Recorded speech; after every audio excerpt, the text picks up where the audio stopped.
So many paintings of Jesus, right? But there's really two types of paintings of Jesus. There's Jesus as an adult or Jesus as a baby. There's no teenage Jesus. There's no acne Jesus with the beginning of a mustache. Jim, you're going to hell for that. And you sound so dumb right now. That is my worst fear, is to come across like an idiot, and you guys are like, you should be terrified then. I mostly get nervous when I'm talking to really smart people. You ever been talking to someone and you hear yourself not make sense? But instead of stopping, you just keep talking. You know what, I'll pull it together at the end. Oops, that might not have been a word. That's usually the moment where I make eye contact with my wife. She's like, what the hell are you doing? Trying to make you look good. Here's how dumb I am. When someone's criticized on social media for being stupid, I get nervous. I'm like, oh, they're coming for all us dummies. Probably gonna start with a spelling test or something. Kids aren't with me, but if we're really quiet, we can hear them screaming in New York City. When I travel without my children, in between those moments of guilt are just hours of happiness.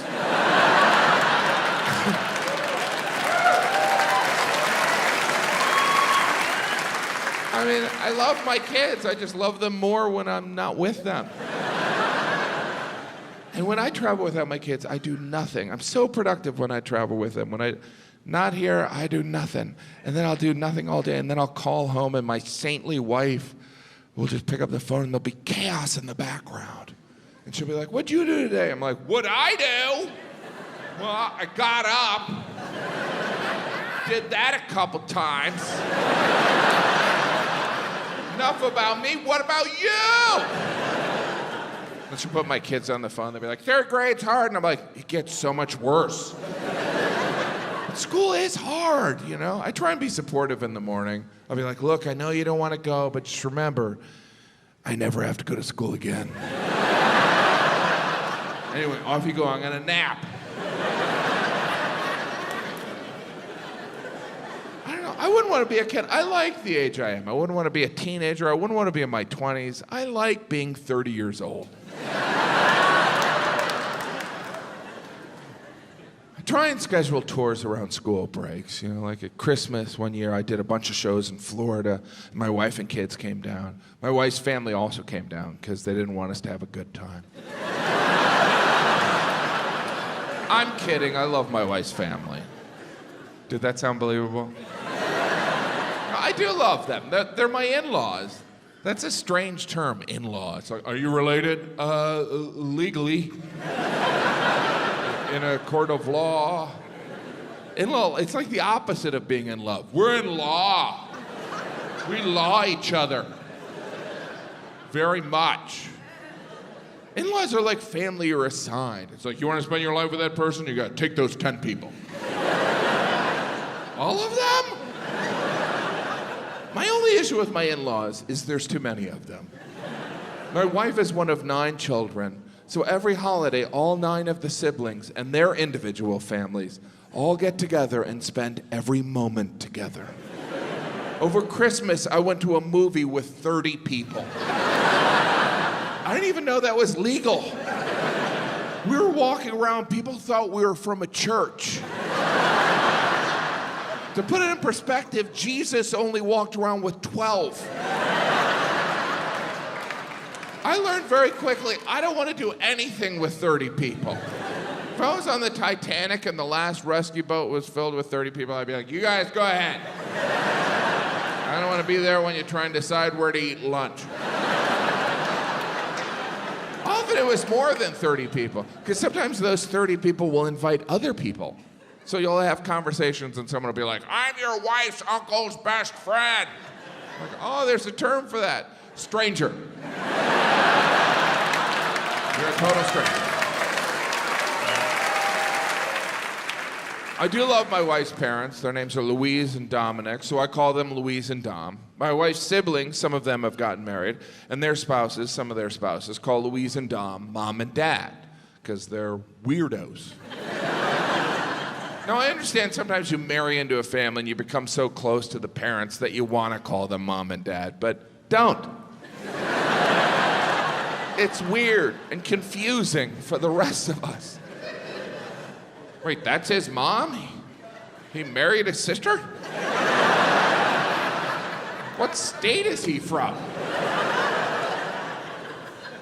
The Japanese are just, they're better at being human. Can we admit that? They're more polite, they're better at design. The Japanese toilet, are you familiar with the Japanese toilet? The Japanese took the most disgusting experience of human existence and fixed it. The Japanese toilet washes you, dries you, does your taxes. And that is in a Tokyo airport bathroom. You leave a Japanese public restroom cleaner than when you walked in. You leave an American public restroom with PTSD. Your only thought is, how can I forget that experience? Is there alcohol nearby? The entire time I was in Japan, I felt overweight, probably because I am overweight. But generally, the Japanese are thin. I mean, there are people that are overweight in Japan, but not like in America. We're better at not being thin. Because if you get really fat in Japan, they make you sumo wrestle. They make their fat people fight each other to entertain the thin people. And the fat people in Japan go along with it. Well, why am I doing this? It's prestigious. Now you try and push that other fat ass out of the circle. Oh, we try not to giggle. But first, throw in this giant diaper and put your hair in a bun. It's very dignified. The Japanese are quiet and polite. They're like the opposite of my children. I had my kids with me and they were always making loud noises. Occasionally I would catch a Japanese person looking at my poorly behaved kids, and then they would look at me and I'd always say the same thing. We're Canadian. Of course, we're not Canadian, but that is what some Americans do when they travel internationally. They tell people they're Canadian, which I think is cowardly. That's why I always tell people I'm North Korean. Then I get the respect I deserve. How much attention does the country of North Korea need at this point? Every 2 days, North Korea's like, we're gonna blow up the world!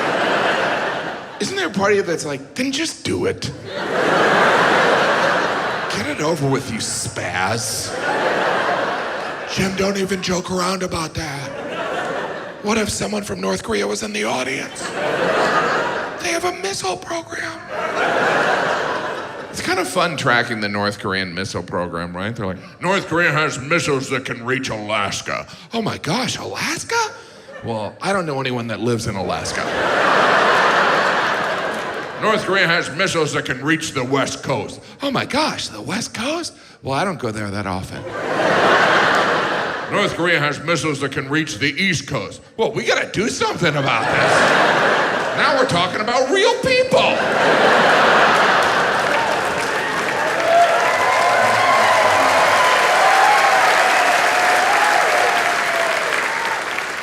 Did some shows in China, all in Chinese, picked it up at the Y. It's not that hard. It wasn't that complicated. You visit some places and you think, all right, there's a language barrier, but I could get by. In China, I was like, oh, if I got lost, I would die here. I wouldn't last a half a day. Everyone's looking at me like I'm a ghost anyway. The Chinese were very nice. They were fascinated with my pale blonde children.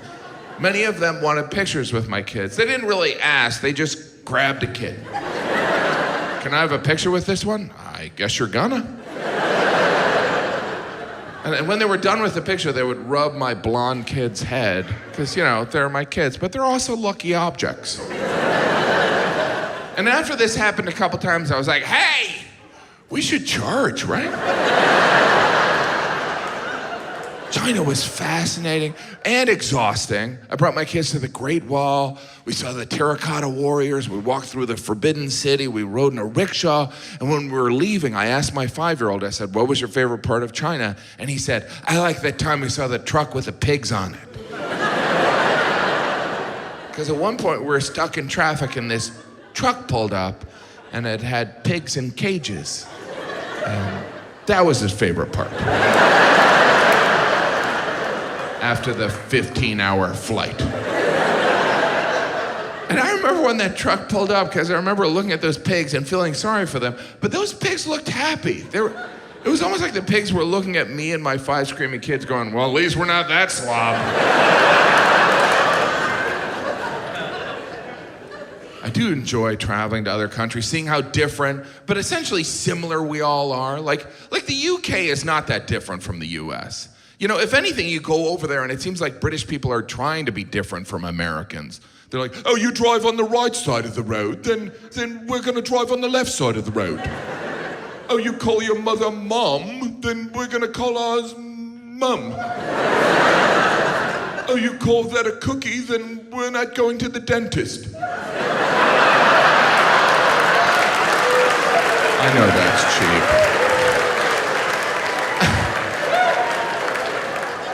I did notice something when I was over there. You know, British people, they don't say the before hospital. You ever notice that? They're like, hospital? I was feeling knackered, so I went to hospital. Whenever they would do that, I'd say, stop that, that's wrong and weird.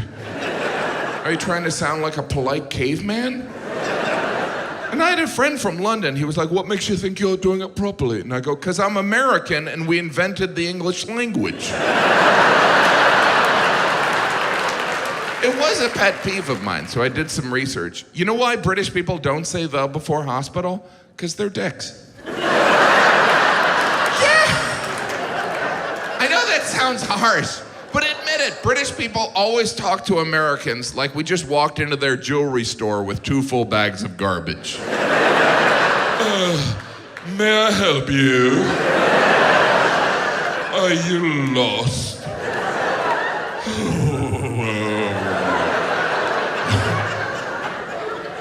Obviously, I love the Brits, and I would never do those jokes there.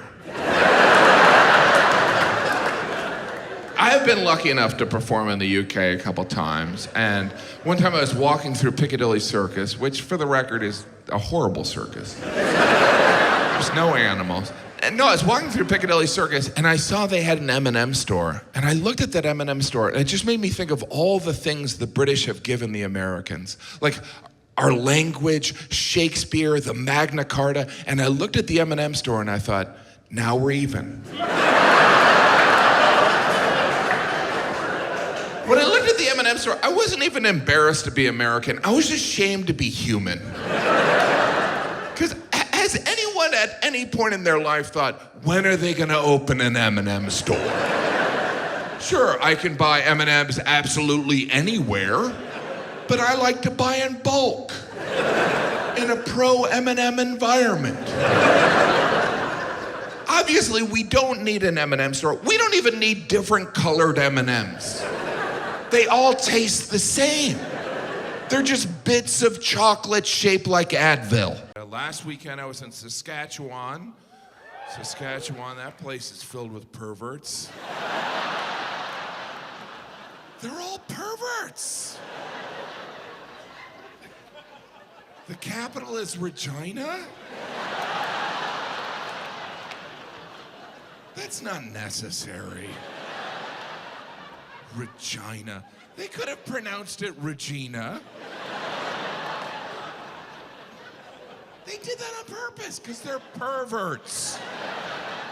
Everything in Regina sounds sexual. Their football team, the Rough Riders. That's inappropriate. I'm just relieved their mascot wasn't a beaver. You know what I mean? It's not me, it's them. They're perverts. They're perverts. Regina is where the Mounties are, of course. That's where they train the Mounties to mount. Every Mountie has to go through Regina. It's just inappropriate, right? Even the most innocent thing said in Regina comes across wrong. Like, I can't ask, like, hey, where can a guy eat out in Regina? You know? I can't. That's them. I'm a good Christian man. trying to find out where a guy can eat out in Regina. Did you know the original name of Regina was Pile of Boners? That's gross. And it's, by the way, it's the whole province. Saskatchewan, that sounds like an STD. My last boyfriend gave me Saskatchewan.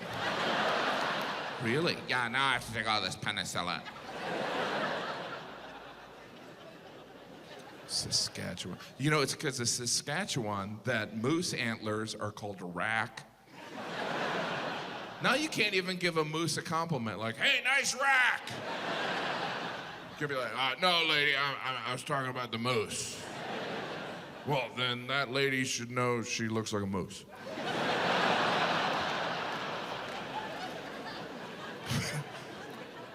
I saw a moose. Have you seen him? I saw a moose in person.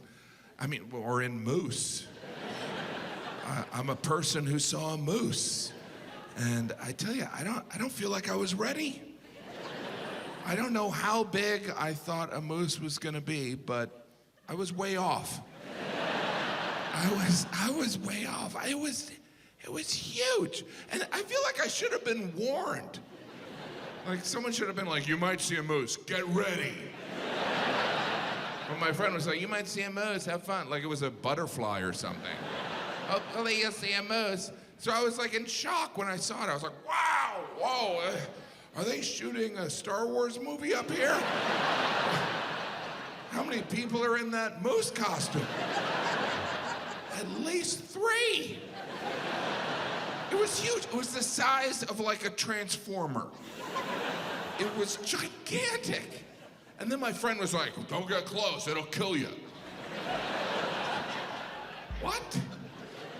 At that moment, I realized my moose knowledge didn't exist. I knew nothing about moose.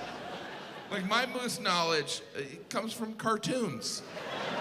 In cartoons, moose are like, hey, how you doing? But in real life, they're like, I'm gonna kill you! How did that translate? Never hear moose in those animal songs, right? The cow goes moo, the cat goes meow, the moose goes, I'm gonna stomp you to death.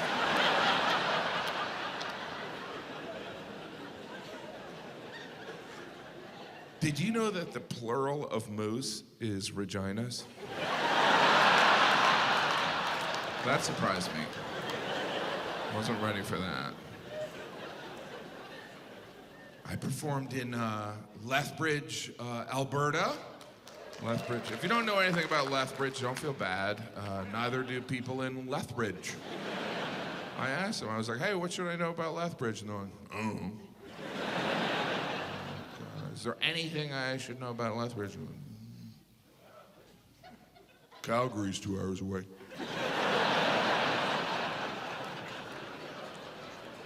Is this like a temporary city? Did everyone just show up a month ago? We got like a bridge. A lot of those Western Canadian cities have a bridge that they tell you about. We got the longest land bridge over the smallest body of water. I don't know if you should brag about that. That sounds like a mistake.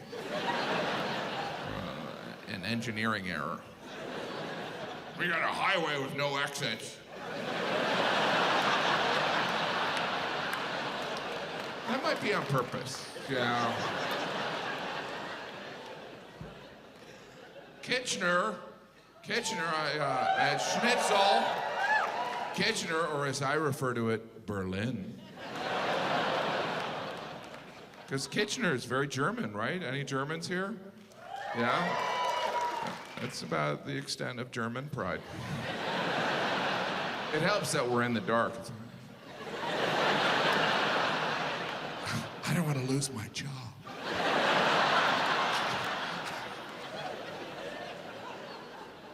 That's worldwide. I was in Vienna, Austria, and they were like insistent that they were not German. We're not German. We're not German.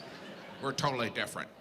I mean, we speak German, and our, our culture's German, but, and in every war we fought with Germany, but we're not German.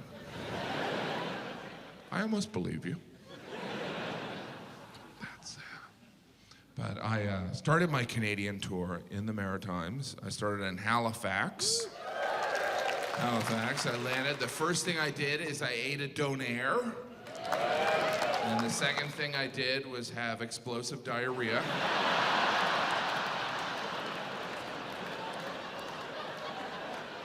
I should have known something bad was coming. When I walked in, the guy was like, "You don't even look drunk."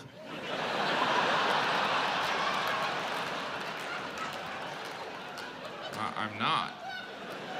Here you go. Did you know that Donaire was started by a Turkish immigrant who moved to Halifax and wanted to open a toilet paper company? It's really a beautiful Canadian story. It really is. Those Donaires are amazing.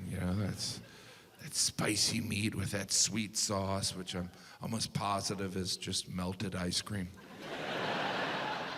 I'll have a donaire and make it cookies and cream. That donaire meat, I still can't find out what it is. It's like, Dancer and Prancer and Donaire and Blitzen. But do you recall the most tasty diarrhea-causing meat of all? It's the donaire. I'm convinced that the donaire was just created so we can digest poutine. Right? Some guy went to the doctor. I had poutine a month ago. And the doctor's like, I'm gonna prescribe you a donaire. You can tell by looking at me, but I'm kind of obsessed with not being interested in fashion. It's something I care deeply not about. And I'm aware that not being into fashion is a fashion choice, right? How annoying is that? It's like, oh, you're not into fashion? That means you're in the normcore. Why can't I just wear clothes to cover my disgusting body? Why must it be a choice? Because the only choice I make when it comes to clothing is, does it still fit me? I don't know if you've had an opportunity to fat out of clothes. That's a special feeling. There are watershed moments in your life, right? When you hold your newborn child or you fat out of a t-shirt. It's amazing because you don't even go to the obvious conclusion. You're like, well, this sure used to fit. I haven't grown since I was a teenager. Oh, I'm a fat ass. Well, time for a burrito. I don't know. The best is when you pack for a trip and you fat out of clothes, but you don't realize until you get there. You sit there and you go, well, I guess I could wear that as long as I don't breathe out. Or sit down. You ever wear a shirt you can't sit down in? Yeah, you know what? I'm gonna stand. I know it's Thanksgiving. I'm more thankful standing. Better angle for carving. I still have all the clothes that don't fit me. They're in my closet in case I have a dramatic weight loss over a weekend. It's ridiculous. It's like I'm curating an exhibit of my weight gain. Well, that suit was from 30 pounds ago, and that sweater was from last winter, and this shirt never fit. Have you done that? Have you bought clothes that don't fit thinking that'll be the incentive to lose weight? It's like, well, I've only gained weight for the last 40 years. Maybe this shirt will turn it around. How'd you lose weight? I bought a shirt. It worked. No, fashion's kind of wasted on me. You know, like those fashion shows. To me, fashion shows just look like skinny teenagers walking around in their parents' clothes looking for food.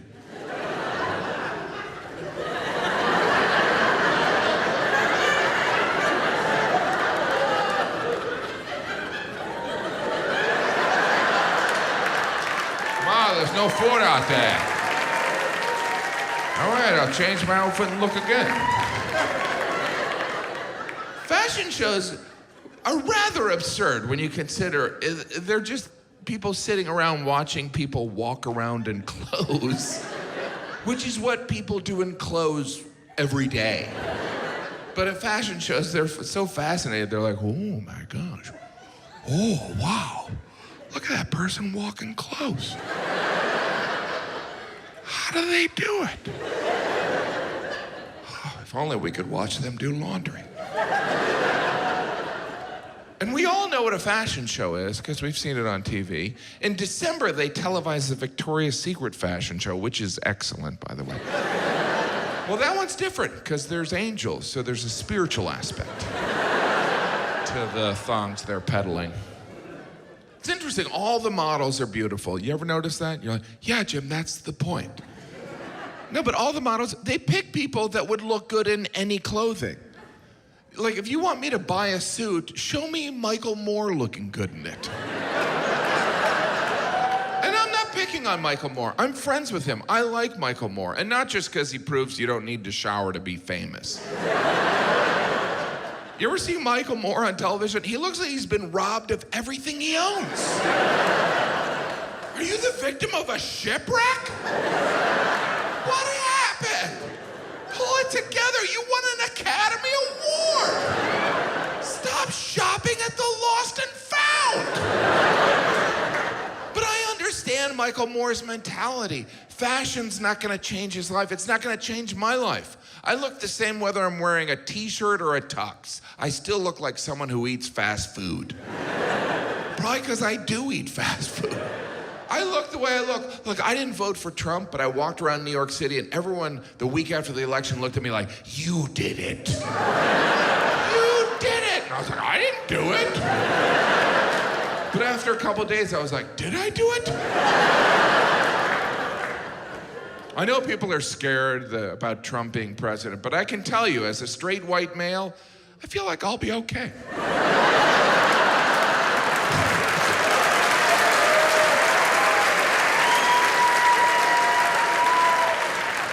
My wife hates that joke. And I love her, but not enough to get rid of that joke. I would do anything for my wife. I'm aware of that. But there are people that are more romantic. Prince Edward abdicated his right to the English throne for the woman he loved. Isn't that unbelievable? He was forced to choose between the woman he loved or being King of England. And that idiot chose the broad. Now, I'm sure in that moment it was the right decision, and I'm happily married, but even in the best relationship, each person has thoughts where they go, I've made an enormous mistake. But we never thought I could have been King of England. Do you think Prince Edward really ever got over that? Every time he had to empty the trash, he's like, the King of England doesn't have to empty trash. The King of England can chat with his ex on Facebook. Can you imagine what kind of news event that abdication was in the UK? There must have been, he's gone mad. We should get him to hospital. Jim, your British accent is getting worse. Why wouldn't you take 5 minutes and learn a good accent? It's just lazy. It's just lazy.